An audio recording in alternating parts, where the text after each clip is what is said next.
Assalamualaikum warahmatullahi wabarakatuh. Hello students, how are you doing? I hope you are all doing fine.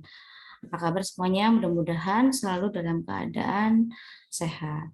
Okay, today we will discuss about a text. Ya, kita akan mendiskusikan sebuah teks materi kita yang terbaru, yaitu recount text. But before we start our discussion, sebelum kita mulai diskusi, ada baiknya I will ask you some questions. Saya akan bertanya beberapa pertanyaan ya untuk kalian.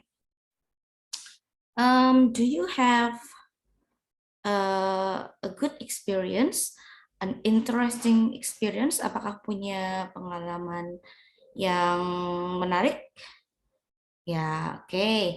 Saya rasa semua orang di dunia ini pasti punya pengalaman ya yang menarik, bisa mungkin memalukan, pokoknya pengalaman yang tidak bisa kita lupakan gitu ya, bisa yang lucu juga gitu, bisa yang sedih juga gitu.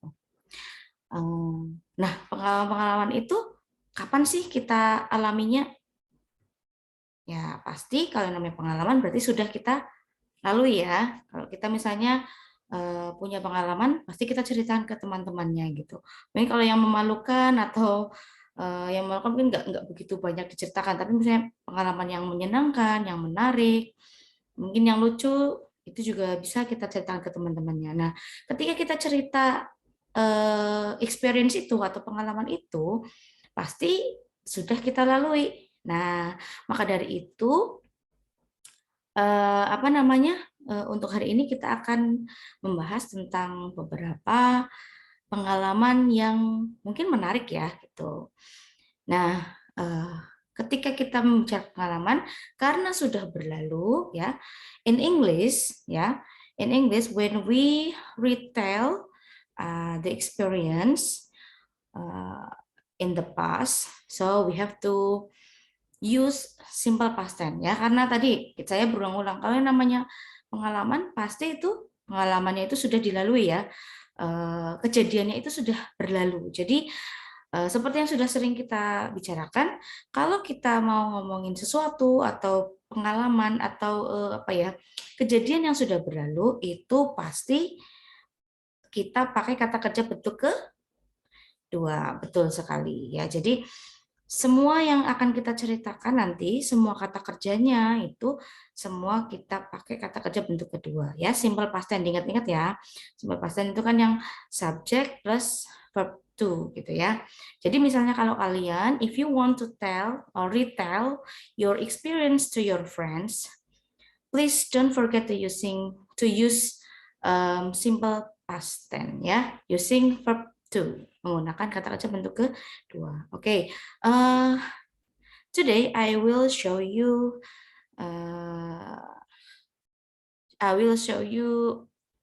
an experience ya, sebuah pengalaman from my friend ya. Saya punya teman punya pengalaman. Nah, ini temanmu, kita anggap saja temanmu ya. Temanmu punya suatu pengalaman. Nah, ini oke. Sebentar, saya akan share screen dulu ya. Ini oke. Nah, kelihatan ya. Nah, ini a trip to zoo. Ini saya juga punya pengalaman juga sih, a trip to zoo gitu ya. A trip to zoo berarti perjalanan atau apa ya? Ya, perjalanan atau pengalaman pergi ke zoo. Apa itu zoo? Zoo itu adalah kebun binatang. Ya, oke. I have ever, I have, I had, sorry. In 2000 and maybe 2012 di 2012 itu ya, I have been to safari, taman safari, zoo ya. I was so excited waktu itu, saya senang banget because I have an experience to to cuddle ya. I had experience good experience cuddling a tiger cub. Jadi di sana ada anak harimau yang sama zookeepernya, sama apa namanya, bukan pelatih, apa sih namanya, pengasuhnya itu, mereka jalan-jalan, terus kita pengunjungnya, the visitors could cuddle the cup ya. Jadi pengunjung yang kebetulan lewat itu boleh ngelus-ngelus gitu. Saya punya fotonya tapi saya lupa ada di mana ya. But maybe this experience from your friends here, ini ada mungkin ada apa namanya, saya kasih contoh ya, contoh pengalaman ke zoo, tapi mungkin berbeda dengan pengalaman saya gitu. Nah, ini judulnya adalah A Trip to Zoo ya. Oke. Yesterday, sebentar. Okay, yesterday, yeah, my family and I went to the zoo to see elephant. Kalau ini yesterday, nah ini sudah ada yesterday, my family and I went. Nah, ini ada kata when ya. Kemarin, nah ini sudah ada waktunya ya, sudah ada waktunya. Waktunya adalah yesterday. Makanya dia di situ pakainya when. When itu kan verb 1 ya, verb 2 ya. Ini ya, ini verb 2. Nah, ini verb 2 dari go ya. Nah, ini verb 2-nya dari go. Sorry, sebentar. Verb 2 dari go. Oke. Makanya di situ kita nggak pakai go ya. Yesterday sudah jelas ada kata yesterday di sini. Nah, kemarin keluargaku dan saya pergi ke zoo, pergi ke kebun binatang. Oke, jadi tidak pakai go ya, tapi pakainya when. Oke, karena ini perginya sudah berlalu. To see the elephant. Nah, kalau ini pengalamannya untuk melihat elephant atau gajah.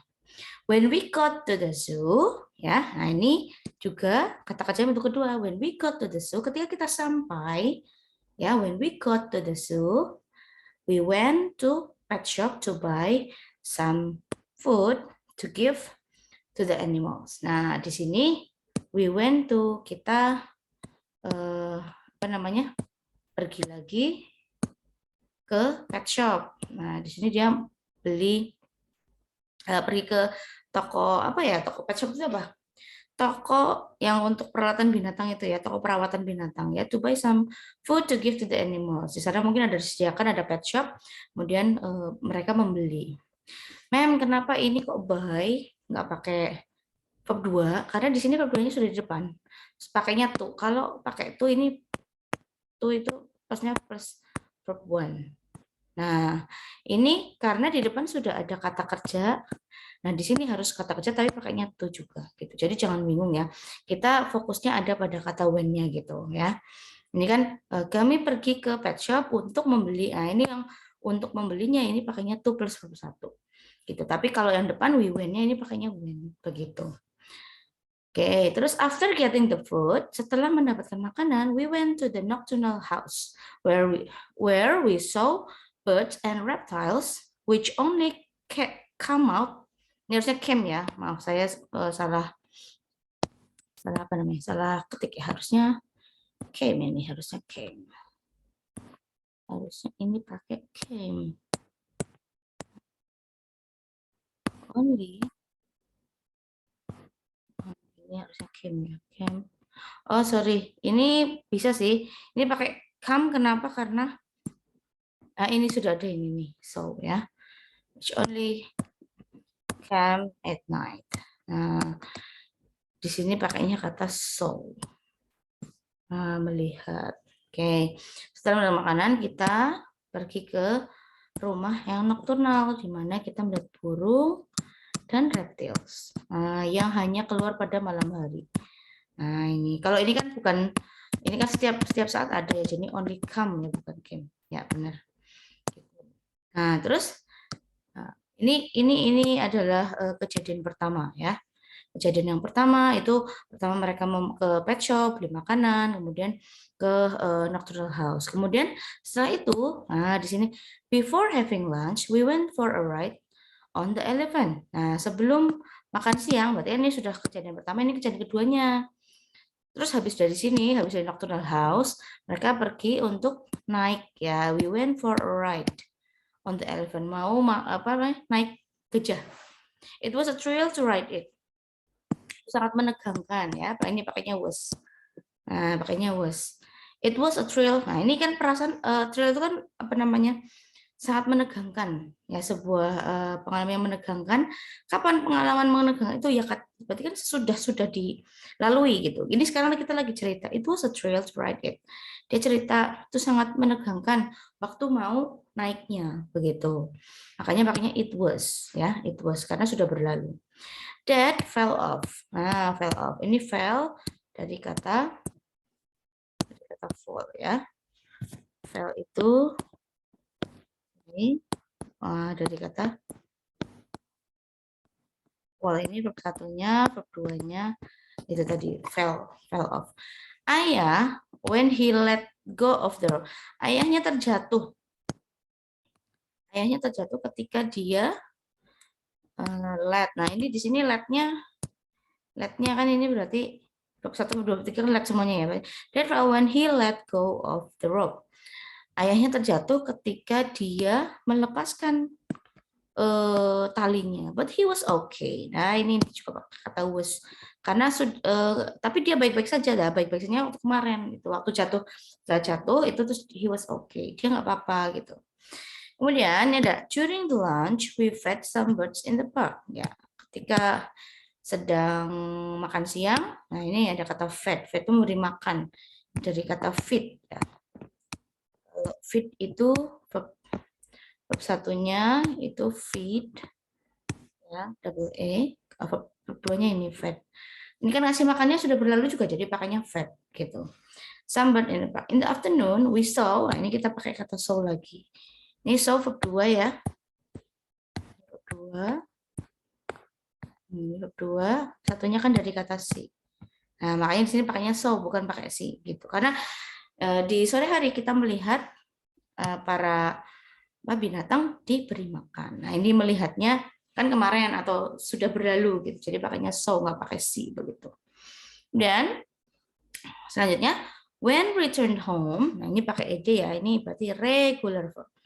Yang pakai ed diingat-ingat itu regular verb. When returned home, we were tired but happy. Nah, ini ketika pulang ke rumah, nah ini kan berarti pulang ke rumahnya kan sudah kemarin. Jadi ini lagi cerita waktu pulang ke rumah, berarti pulang ke rumahnya sudah kemarin. Makanya dia pakai katanya return ya, verb 2 juga. Sama verb 2. Begitu. When we return home, we were tired but happy. Ketika pulang ke rumah kita merasa tired. We were, pakainya were nih, nggak pakai was ya, karena we. Nih. We were tired. Tired itu apa? Tired itu adalah capek. Nah, ini kan berarti bukan kata kerja. Kalau bukan kata kerja, contohnya yang ini tadi nih, yang was okay, kemudian it was a thrill. Ini kan bukan kata kerja. Kalau bukan kata kerja berarti pakainya was atau were. We were tired but happy. Kita capek tapi happy, tapi kita senang gitu. It was because we had so much fun activities at many places at the zoo.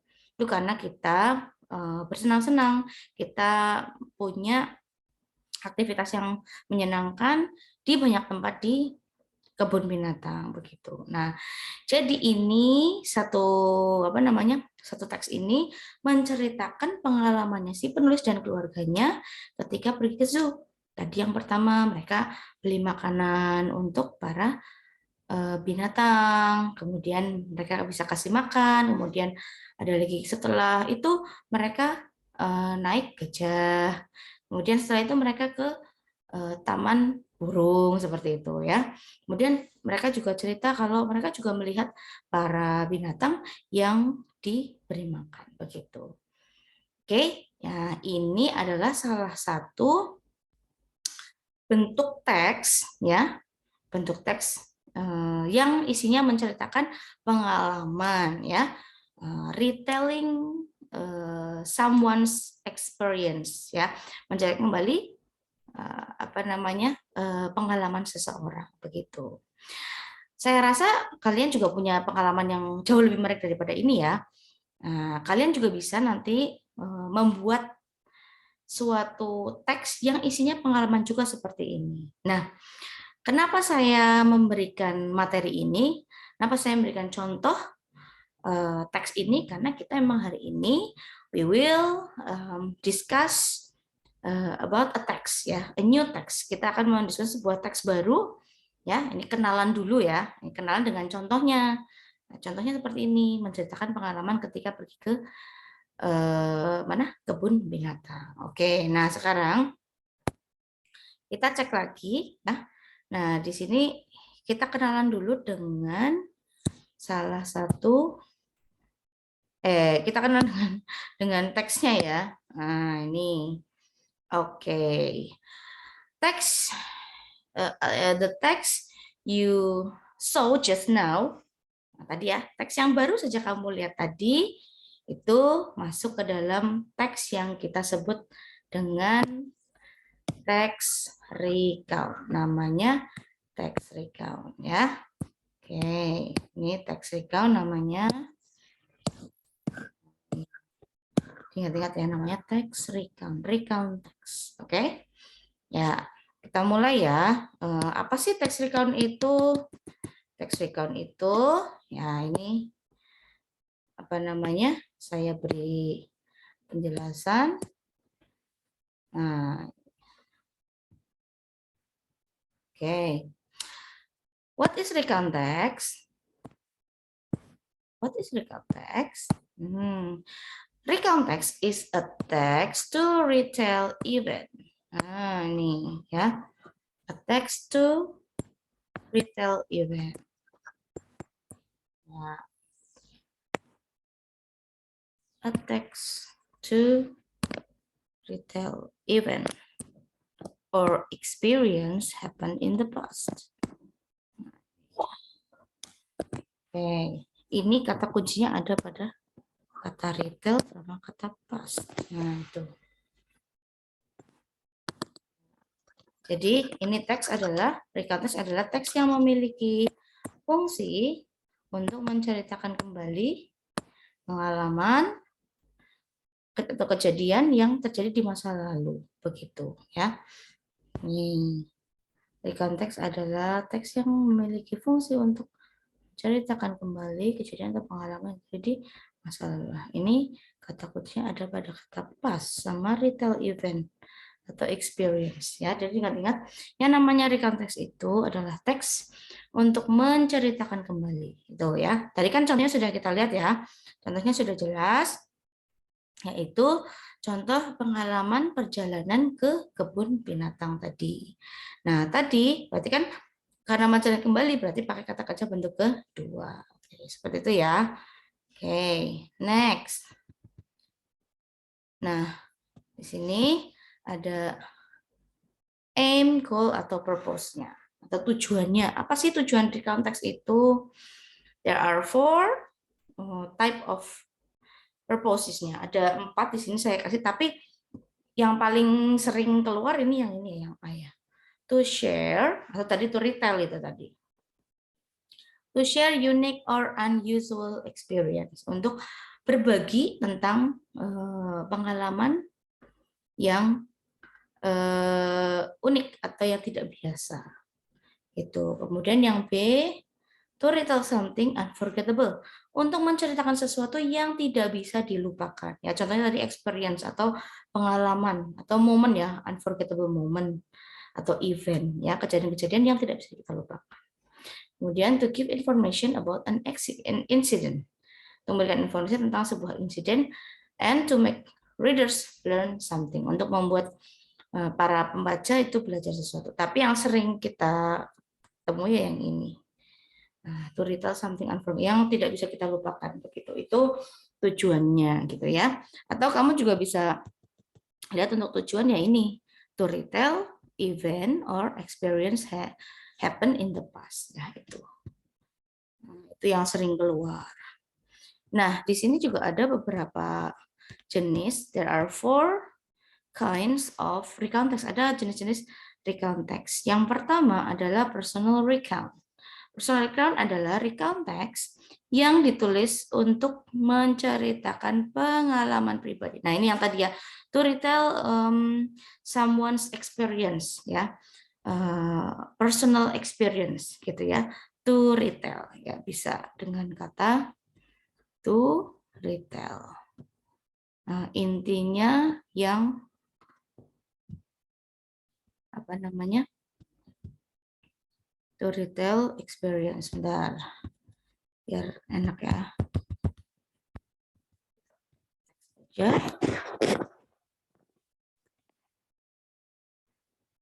to retail. Ini saya besarkan dulu. To retail personal experience. Nah, ini jenis yang pertama ya, to retail personal experience. Intinya di experience-nya ya. Kemudian yang kedua ada factual recount. Ada factual recount. Factual recount itu apa? Nah, faktual adalah jenis recount teks yang berfungsi untuk menyajikan laporan peristiwa yang benar-benar terjadi, seperti laporan percobaan ilmiah, laporan kepolisian, laporan kejadian istimewa, dan lain sebagainya. Tapi ini jarang ya untuk kalian yang siswa SMP. Biasanya kalau SMP itu seringnya di sini. Itu. Kemudian next ada imaginative recount. Imaginative recount adalah jenis teks recount yang menceritakan imajinasi penulis tentang suatu hal yang dituliskan dalam bentuk past. Jadi ini juga bisa ya, yang kamu karang sendiri juga bisa, berarti masuknya recount teks. Asal ya, ini bisa ngarang sendiri asal menceritakan sesuatu kejadian ya, sesuatu hal yang urut, kejadian yang urut tapi dalam bentuk past. Itu boleh. Kemudian yang D ada historical recount. Yang tadi imaginatif ya. Kalau historical recount merupakan jenis recount teks yang membahas tentang sejarah, baik itu tempat bersejarah maupun benda ataupun biografi. Jadi kalau biografi seseorang kan biasanya menceritakan dulu dia di mana lahirnya, mungkin apa yang dia lakukan gitu. Contoh misalnya biografi tentang pahlawan misalnya ya. Misalnya pahlawan Raden Ajeng Kartini kan itu diceritakan dari awal. Raden Ajeng Kartini itu siapa, lahirnya di mana, kemudian apa yang dilakukan untuk bangsa Indonesia. Kan itu semuanya sudah berlalu juga, itu juga bisa gitu. Tapi untuk kelas 8 ini saya apa namanya, ingatkan kembali ya. Biasanya kalau untuk di tingkat kelas 8 itu biasanya yang sering dipakai adalah yang ini. Ya gitu. Tapi jangan memungkiri juga jenis-jenis yang lain juga ini bisa juga keluar kayak gitu. Gitu ya, itu jenis-jenisnya. Kemudian sekarang kita masuk ke generic structure of recount text atau bagian-bagian atau strukturnya untuk recount text itu apa saja. Yang pertama ada 3 ya, there are 3 parts of generic structure of recount text. Yang pertama ada orientation, yang kedua ada event, yang keempat adalah reorientation. Jadi cuma ada 3. Yang pertama apa? Yang pertama orientation, introducing when and where the event happened, who are involved. Nah, dalam tahap ini penulis memberikan sebuah pengenalan berupa informasi siapa, kapan, dan di mana peristiwa itu terjadi di masa lalu. Nah, kita lihat lagi yang tadi kita ini ya bahas ya, coba. Nah, tadi kita, ini yang ini tadi ya. Nah, ini paragraf pertamanya kan bisa kamu lihat ini. Yesterday, my family and I went to the zoo to see elephant. Ini paragraf pertama kan berarti orientation, mengenalkan kapan. Nah, itu yesterday, ada yesterday-nya. Kemudian my family and I, siapa saja yang ada di situ, yang terlibat dalam cerita itu. Kemudian kemananya itu pergi ke zoo, seperti itu. Itu contoh dari paragraf yang pertama. Nah, sekarang kita lihat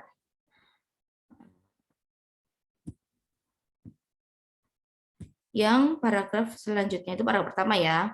Paragraf kedua itu kita sebutnya adalah event. How did the event happen in order? Pada tahap kedua ini penulis dapat menyampaikan atau mengisahkan kejadian atau peristiwa yang terjadi. Penulis menulis cerita dalam urutan kronologis atau urutan waktu yang tepat. Jadi seperti tadi waktu yang di teks yang sebelumnya kan, pertama mereka kemana? Ke pet shop, beli makanan untuk binatang. Kemudian setelah itu mereka menunggang gajah, ayahnya mau jatuh, terakhir mereka ke bird park ya kayak gitu ya, atau taman burungnya gitu. Jadi itu kan juga diceritakan urut dari depan kemana dulu, tengah sampai pulang itu mereka menceritakan secara urut gitu ya. Itu events. Jadi events itu bisa lebih dari satu ya, kejadian satu, kejadian dua, kejadian tiga dan seterusnya. Yang terakhir, nah di paragraf terakhir itu reorientation ada bisa kita sebut dengan the writer's feeling atau conclusion. Pada tahap ini penulis bisa menuliskan komentar, kesan terhadap peristiwa atau kejadian yang telah terjadi. Nah, tadi ya, berarti kan bisa komentar, oh, walaupun kami, even we were tired, but we are happy. Nah, itu bisa mengeluarkan apa namanya perasaannya si penulis tadi. Oh, walaupun kita capek tuh kita senang banget gitu. Nah, itu juga bisa ya untuk kesannya bagaimana setelah peristiwa itu terjadi. Penulis juga biasanya menyimpulkan pesan atau pelajaran diambil dari pengalaman tersebut. Mungkin bisa tambahin kayak tadi, berarti kalau kita mau naik gajah itu kita harus hati-hati seperti itu. Oh mungkin kalau misalnya ke apa namanya zoo kita mungkin harus bawa makanan, tidak boleh langsung memberikan makanan kepada apa animalsnya gitu dengan sembarangan kan nggak boleh juga gitu ya. Jadi ada tiga. Yang pertama orientation, pengenalan siapa, kapan, dan di mana peristiwa itu terjadi. Kemudian events itu bagaimana kejadian itu terjadi dan dalam keadaan urut, kondisi urut. Reorientationnya itu menuliskan perasaan atau kesimpulan dari kejadian-kejadian tadi seperti apa. Kebanyakan sih biasanya yang the writer's feeling gitu. Oke, kita next. Nah, ini language feature atau kebahasaannya ya. Ciri kebahasaan diri konteks. Yang pertama, ini langsung using past tense. Pasti using past tense karena apa? Karena pengalaman itu kan sudah berlalu begitu. Kemudian yang kedua, menggunakan adverb atau adverbial phrase untuk menggunakan waktu, tempat dan cara. Nah, ini ada contohnya ada last month, in Malang, lately gitu. Harus di apa namanya dikasih tahu waktunya kapan begitu. Dan number 3 menggunakan conjunction time connectives untuk mengurutkan peristiwa atau kejadian. Nah, bisa pakai and, after that, then ya. Bisa menggunakan oh setelah itu, kemudian gitu ya, untuk mengungkapkan urutan kejadian kayak gitu ya. Oke, next lagi. Nah, ini tadi ya. Nah, ini example-nya tadi. Oke.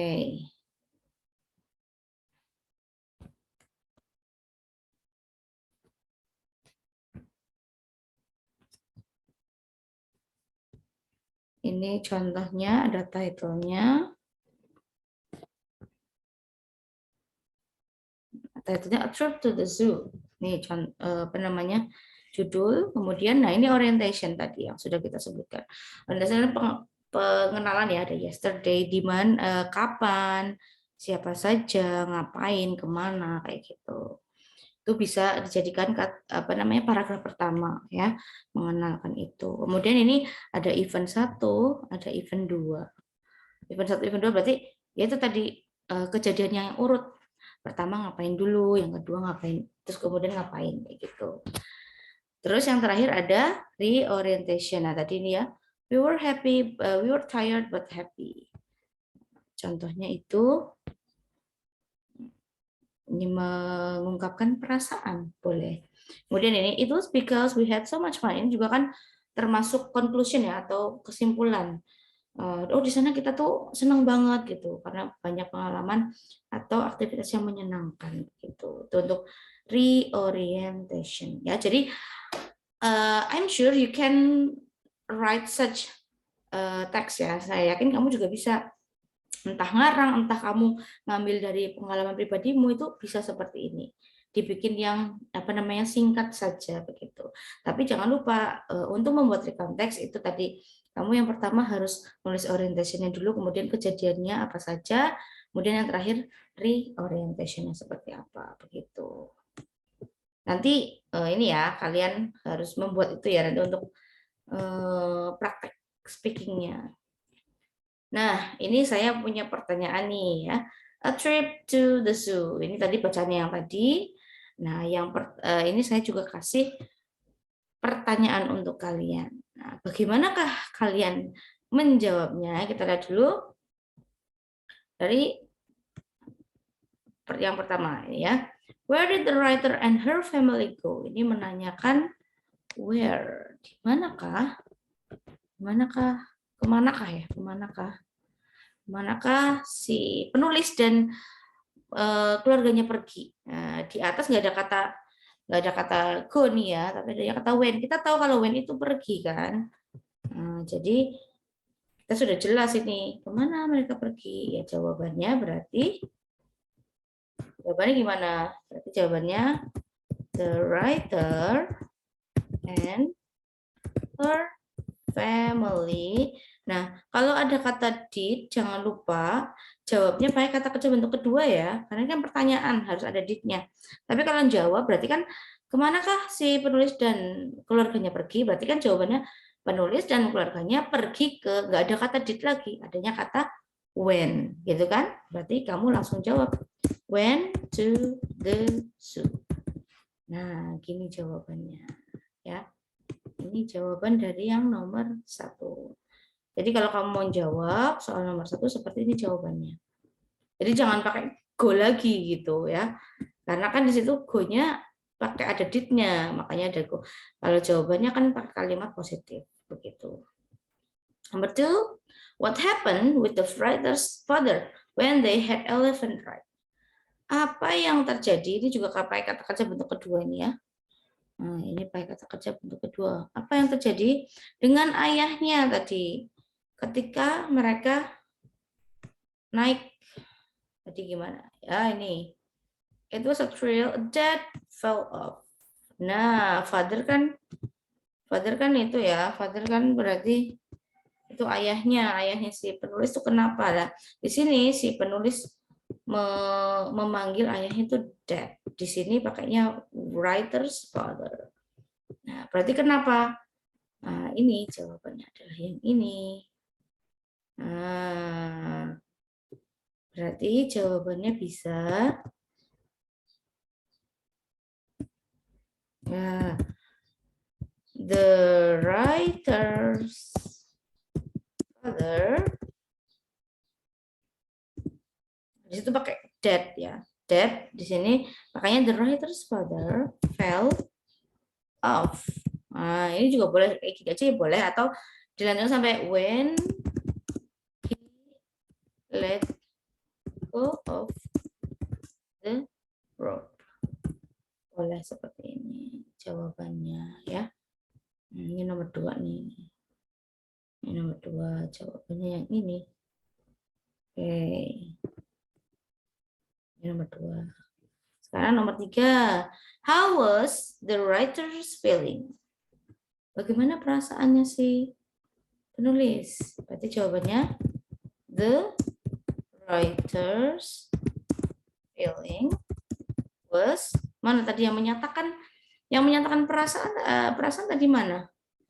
Iya, yang ini ya. We were tired but happy. Ini we-nya kan termasuk dia, termasuk si penulis.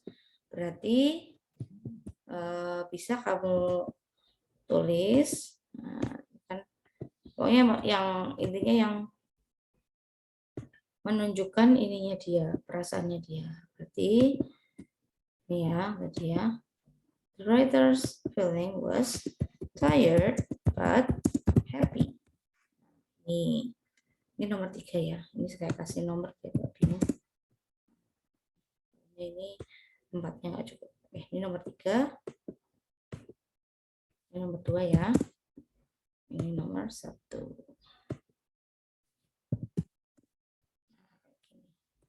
Nomor 3. Sekarang nomor 4.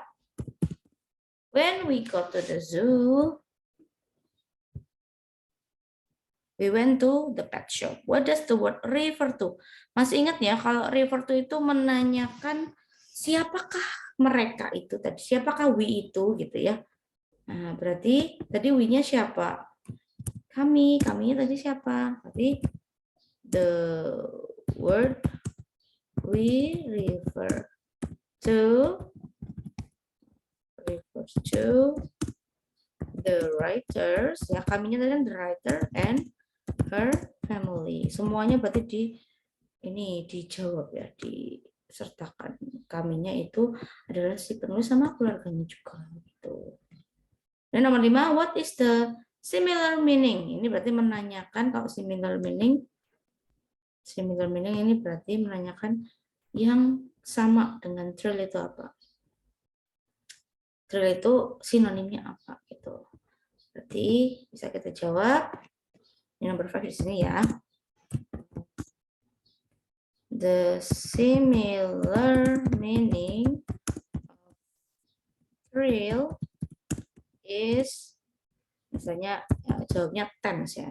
Nah, tegang gitu ya. Is tense. Nah, seperti ini bisa. Untuk jawaban nomor 5. Begitu, di sini aja ya.